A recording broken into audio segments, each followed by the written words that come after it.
जी, मैं हूं अली, मैं आपको मुज़फ़्फ़राबाद से खुशामदीद कहता हूं। इस वीडियो में मैं आपको कोड प्रेफ़रेंसेस के बारे में बताऊंगा। मैं कोड व्यू में जाता हूं। अभी आप यहां पे देख रहे हैं एचटीएमएल के मुख्तलिफ़ रंग हैं। जैसे कि हमने इसको टैग्स को कुछ और रंग आ रहा है, यूटीएफ अगर इसके बीच में जो एट्रीब्यूट हैं उनका कुछ और रंग आ रहा है। इस तरह के अगर हम मुख्तलिफ़ टैग्स देखें, सीएसएस में देखें हमारे पास इसका ये जैसे कि देखें सिलेक्टर का और रंग है, प्रॉपर्टीज़ का और रंग है, वैल्यू का और रंग है और टर्मिनेटर का जो है सिलेक्टर की तरह ही रंग है। ये कैसे रंग ये सब तब्दील होते जाते हैं मैं फ़िलहाल कोड व्यू में जाके आपको बताता हूँ।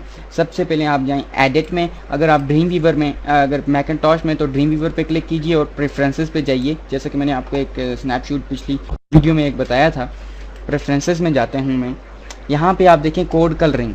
अब कोड कलरिंग में सबसे पहले ये देखिए मुख्तलिफ लैंग्वेजेस हैं, लेकिन हम जिस लैंग्वेज में काम कर रहे हैं वो CSS है। सी शार्प की भी है, अगर आप देखना चाहें तो सी शार्प की भी कोडिंग है आप यहाँ पे पड़ी हुई, लेकिन हमने सी शार्प पे काम नहीं करना, हम CSS पे काम कर रहे हैं।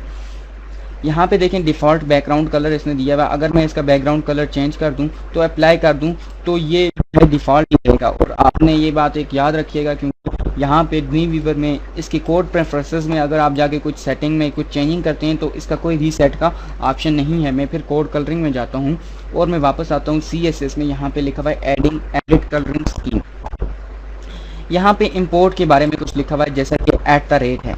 मैं इंपोर्ट पे क्लिक करता हूँ तो ये मुझे बताता है कि इंपोर्ट अगर कोई भी यानी कि अगर कोई भी चीज़ इंपोर्ट होगी तो उसका कलर जो ये वो ये होगा। तो उसके अलावा अगर मैं मीडिया के बारे में करता हूँ तो मीडिया के बारे में मुझे ये बताता है कि मीडिया का कलर ये देख रहे हैं। अगर कोई यहाँ पे अगर हम कमेंट के बारे में देखें तो कमेंट के बारे में हमें ग्रे, जैसे कि हमने पिछली वीडियो में कमेंट देख के देखा था हमें ग्रे स्टाइल आ रहा था।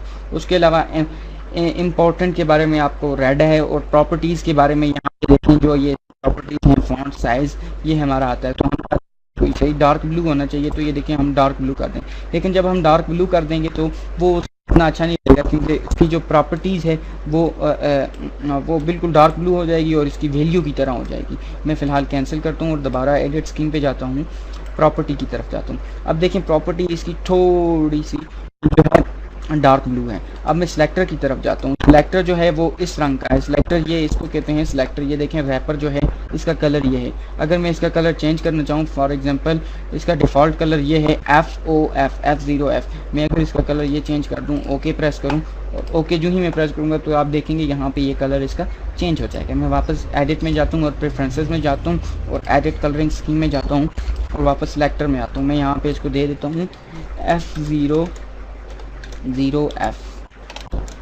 ये hexadecimal shortcut notation.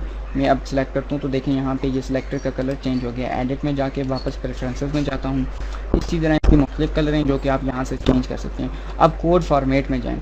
Code format में ये HTML के लिए भी है और CSS के लिए भी, लेकिन ज़्यादातर HTML के लिए। जैसे कि लोअर केस वैल्यू और अपर केस वैल्यू में ये आपका देख लें, ये टैब साइज़ यानी कि जो ही आपका टैब साइज़ कितना होना चाहिए और स्पेस कितनी होनी चाहिए, टैब्स कितनी होनी चाहिए, ये आपको लाइन ब्रेक के बारे में बताता है। विंडोज़ और मैकिन्टॉश के बारे में डिफ़ॉल्ट टेक केस ये बताता है कि लोअर केस में देना चाहते हो अपर केस में। अगर अपर केस में करें तो अब जो भी हम टैग डालेंगे वो अपर केस में हमें पड़ेगा। जैसे कि अगर फ़िलहाल कोई मैं डालता हूँ HTML तो हम अपर केस में भी लिख, लेकिन अपर केस में HTML का अब लिखना जो है वो उसका रूल नहीं है।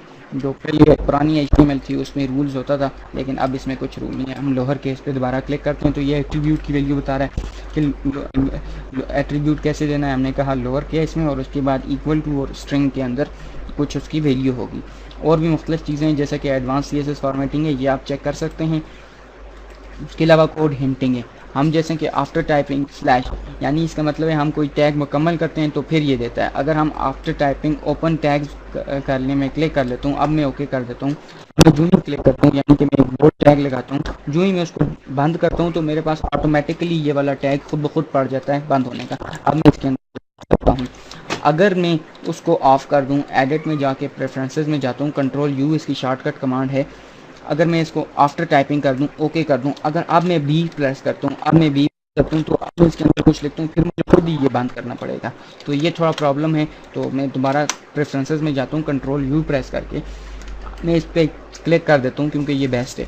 और इसके अलावा ये आपको इनेबल कोड हिंट्स बताएगा और डिस्क्रिप्शन टूल टिप्स में बताएगा अगर आप कितना चाहते हैं, जितनी आप सेकंड्स में चाहते हो उतने सेकंड्स में। मैं इसको फ़िलहाल डिफ़ॉल्ट जो है 0 रखना चाहता हूँ। और किन किन में चाहते हैं, जैसा कि टैग्स नेम, एट्रीब्यूट में, सब पूरी HTML में चाहता हूँ, ओके प्रेस कर देता हूँ। अब मैं जाता हूँ कोड रीड राइटिंग में।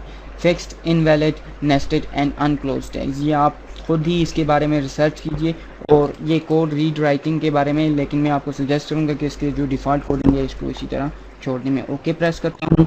अब मैं अगर कोई कोड प्रेस करता हूँ, यानी कि कोई टैग लिखता हूँ, स्ट्रॉन्ग लिखता हूँ, जो ही मैं स्ट्रॉन्ग बंद करता हूँ तो ऑटोमेटिकली मेरे पास उसका एंडिंग टैग भी पड़ जाता है। मैं इसको, ये हमारी वीडियो थी प्रेफरेंसेस की। आप प्रेफरेंसेस में से और भी मुख्तलिफ सी चीज़ें अपडेट कर सकते हैं, जैसे कि शो वेलकम स्क्रीन हो गया, और भी मुख्तलिफ चीज़ें ये आपको जिसमें देखना पसंद करें, क्योंकि अगर एक एक करके दिखाना पड़ गया तो ये बहुत ज़्यादा वीडियो इसकी लंबी हो जाएंगी।